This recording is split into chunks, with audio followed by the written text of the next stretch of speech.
Hi, it's Warren Huart here. Hope you're doing marvellously well. Today, in lesson 15, we're going to talk about Mixdown. So we'll set up a master fader, we'll put a little bit of EQ and compression, and maybe even a little bit of limiting, and we will bounce to disk. This is the basic kind of Mixdown process using Pro Tools. And of course, as ever, subscribe. Go to producelikeapro.com, sign up for the email list, and you'll get a bunch of free, wonderful goodies and competition details and mix critique and all kinds of fun stuff. Okay, thanks. Let's get started. So here we have a session I mixed on my laptop. It's a song called Shoot You Down by a band called Little Empire.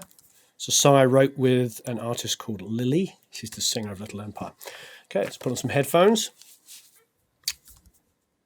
Okay, so I don't have a master fader. I'm going to set that up. So let's just go to the bottom here. I'm going to highlight this track here, so that will give me the position of where the fader is going to go. Shift Command N will give me new track, or you can go up to track here and hit new, which you see is Shift Command N.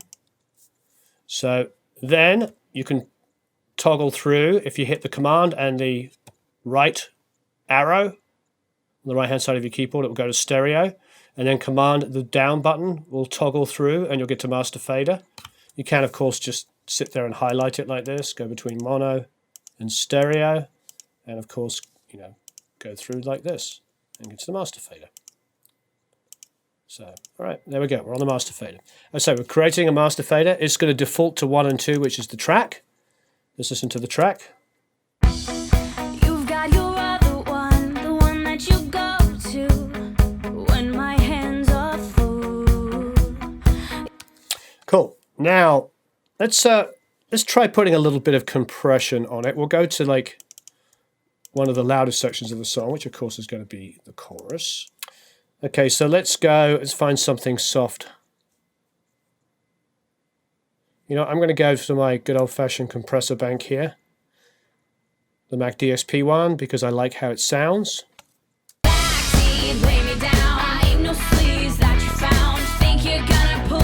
I've got the occasional peak there, which I will deal with.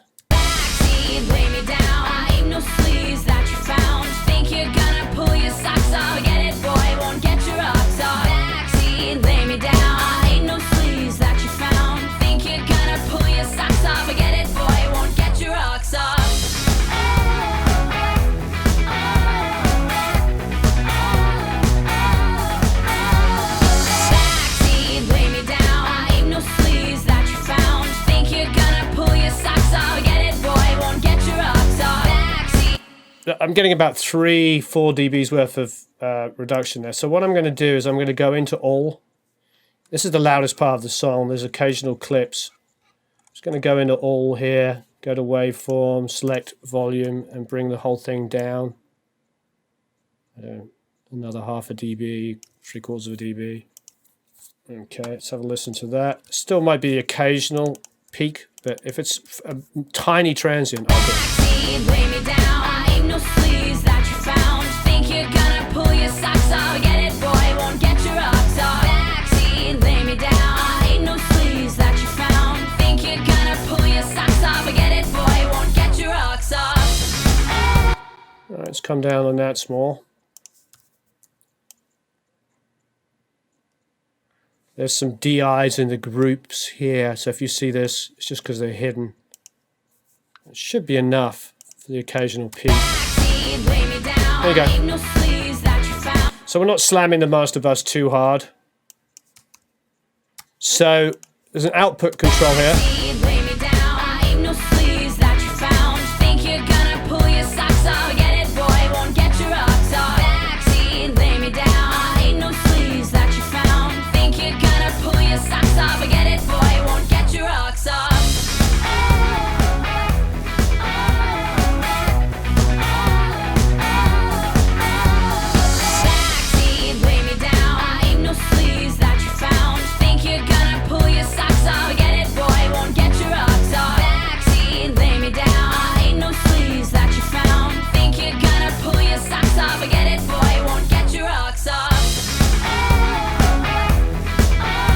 Alright, so I'm using a soft amount of compression there.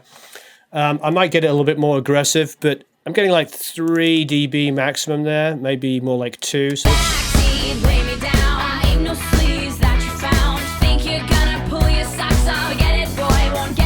just gluing it together a little bit.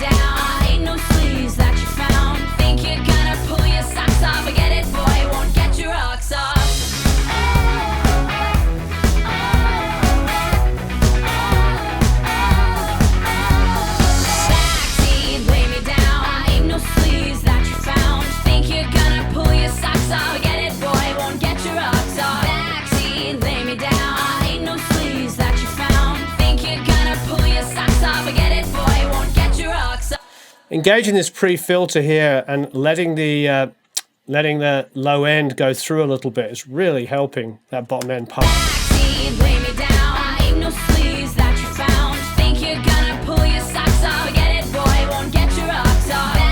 Okay, so we've got the occasional peak, If you're getting a tiny transient peaking every now and then, that's fine. If it's lasting a nanosecond, deal with it. Obviously, if you've got solid red or you've got a lot of peaks happening consistently, then you're going to start to hear really audible distortion. Okay, so that's nice. I mean, that's pretty standard set. It defaulted to that release time. It's nice and smooth. Now let's just go there and I think EQ-wise, let's go and just brighten up the top end a little bit. We'll go back to the filter bank here for schnitz and schniggles. And let's go super, super high. Like 10, 11, 12. Let's really look at that. We've made our cue nice. Oh, a little bit too much.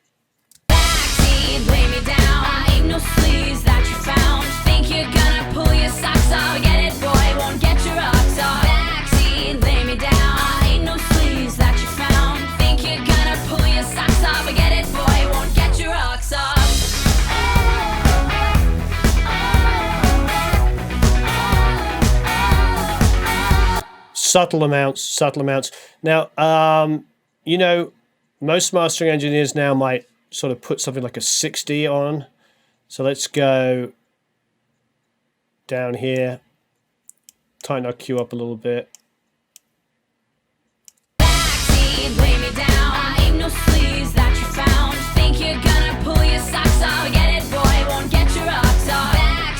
Just a quick little extra thump. See, when I'm mixing on my SSL, I have EQs on the master bus, and I'm not afraid to put a little 60, a little 7, 8, 9, 10 boost over the top. So this is something I would do on an SSL on a console. I'm not going crazy here. I'm not doing super correctional EQ. I'm just thumping it out a little bit.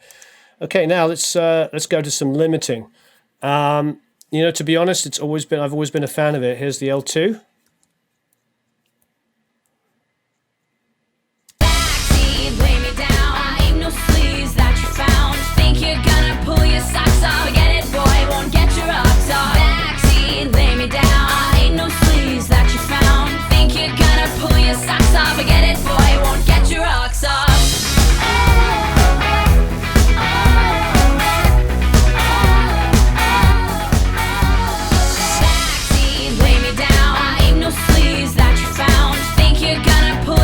I mean, that's really toughening it up.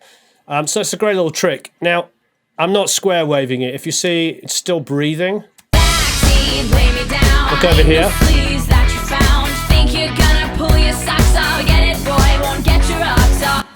And I might turn that off and do a print without it on for a mastering engineer. Okay, so now what we're going to do is we're going to bounce. Now what you can do is you can go to bounce here, and you can bounce it to disk, and then you can have it interleaved. We're at 48K, 24-bit, and then what we can do is we can either convert after the bounce or during the bounce, either way, and then I'm going to leave it as an import to bounce so it comes in and we get to look at it. Here we go. So let's, what I normally do, and I think this is good file management, honestly, is go to shoot you down. And you see there's a rough mix here, spelt wrong. Create a new folder, call it bounces, and have it go to that. Let's call it shoot you down, or SID, produce like a pro, plap. And let's August 7th, 2015. You've got your other one, the one that you go to when my hands are full. You've got a right to love, but this isn't right by me. I can feel you hiding. I can see through it now. You think that I'm blind, I'm not blind.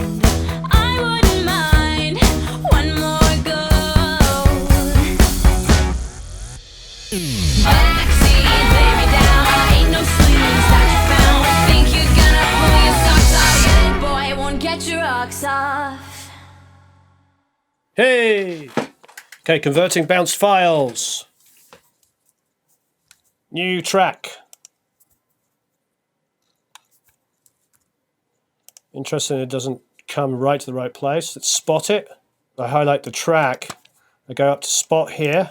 You can just click on it, highlight it. Then you got the original timestamp where it should be. You click that up and you hit OK, and then it will plop to it. Okay, so let's have a listen to that. All right, we don't want to hear it through all of the same. You've got your other one, the one that you go to when my hands are full. You've got a right to love, but this isn't right by me. I can feel you hiding. I can see through it now. You think that I'm blind, I'm not blind. I wouldn't mind one more go. Backseat, lay me down. Ain't no sleeves that. Cool. I'd be fine. I'd probably be fine giving it to a mastering engineer. I'd probably, to be honest, take the limiter off, let it breathe just a little bit more. But that's a quick bounce. I mean, a lot of bounces I get from people are just like one big blob of square waves. So that's pretty conservative, although it's, you know, you can tell it's the L2's taking off a lot of these peaks here. Okay, great. So that's a quick, rough bounce. The only other fun things you can do when I'm bouncing is this. So if you were going to send this out to somebody and you're not going to master it, or you weren't going to have it professionally mastered, what I do sometimes is I go, so let's go into grid here. Here's some fun things to do. Okay, so let's highlight everything before the first chorus and bring it down 0.5 of a dB. So this is going to make the choruses jump out and sound slamming. So we can do the same thing here. Come down 0.5. Like this. Then the bridge and the breakdown, another 0.5. Now what we've just done there is we've just artificially built some dynamics in there. So it's kind of a neat trick. I do it a lot. I know a lot of big mixers that do it a lot when they're getting their mixes approved. So now what we're doing is we're building in some artificial dynamics. So let's just turn all of everything back on again. And let's do another bounce. So I'm going to go bound to disk.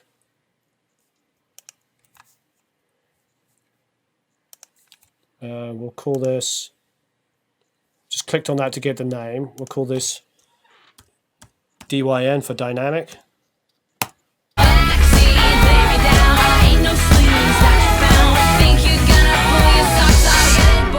Get your rocks off.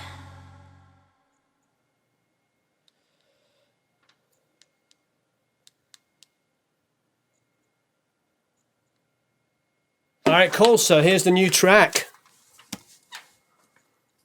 Let's do the same thing for Schnitz and Schniggles. Let's go to our grabber tool. Let's hit spot up here, grabber tool, hit OK. Let's turn all this off because otherwise we'll be listening back through the master bus. Now you can probably see a little visual lifts going on. And let's just go pre-chorus to chorus.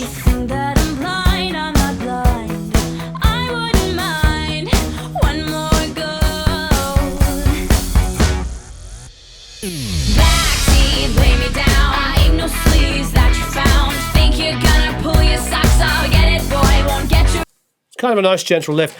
To be honest, first verse, pre-chorus to chorus, you could go as much as a dB lift. It's a nice little trick. You know, mastering engineers do it all the time. I've read that Rick Rubin will make mastering engineers push his choruses much harder. Sometimes people will hit the compression a little harder and turn it up so it just sounds even squashier and fatter. There's lots of little tricks you can do. I would experiment, but it's a good way to manipulate your mixes. Now, I'm only doing this very subtly, but, you know, that's a subtle way of introducing punch into your chorus. That I'm blind, I'm not blind. I wouldn't mind one more go. Backseat, lay me down. I ain't no sleaze that you found. Pretty effective. Now it's come out of the chorus.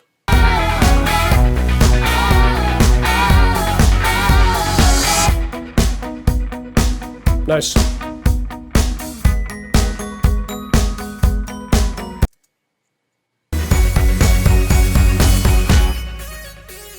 Backseat, lay me down. I ain't no sleaze that you found. Think you're gonna pull your socks off? Forget it, boy, won't get your rocks off. Backseat, lay me down. I ain't no sleaze that you found. Think you're gonna pull your socks off? Forget it, boy.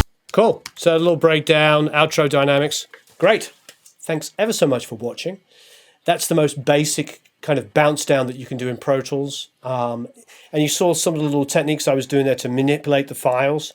I do that quite a lot, especially when I'm sending out mixes and I want them to really hit people over the head. It's the one thing you can do very easily when mixing in a box, is you can manipulate that kind of stuff. Automation is quick and easy to use in your DAW. So much easier than trying to do it on a console, to be honest. I mean, I can do that move on an SSL, but it takes a lot longer than just doing it quickly on there. I would exaggerate that a lot. You can come down as much as a dB in the verses, and then just, you know, really make those choruses pump. And as I was saying earlier, you can also you could crush the compression a little bit. You could even automate the choruses to be slightly brighter so they're a bit more aggressive. There's all kinds of fun things you can do. Experiment. Don't go crazy though. Use subtle amounts of stuff, because if you really manipulate the EQ too much, you'll end up really, really hearing it. I think it's better, as you may notice in a lot of my lessons, to do small incremental amounts of EQ when you need them. You know, you'll hear phase shift in any EQ if you do really, really drastic moves. But if you're doing subtle moves, you know, you're not going to hear it. You know, I asked a mastering engineer about, you know, EQing and phase issues, you know, using passive and active, and you know, they don't worry about it because they're not looking at the waveforms. When you watch videos of people showing you the waveforms and how it's affected, remember, luckily we don't look at our music, we listen to it. So always be aware that it's what it sounds like is most important. Okay, thank you ever so much for watching. I really appreciate it. Please leave some comments below, any questions, tips that you have on your master bus and how you bounce things, and I look forward to seeing you again soon.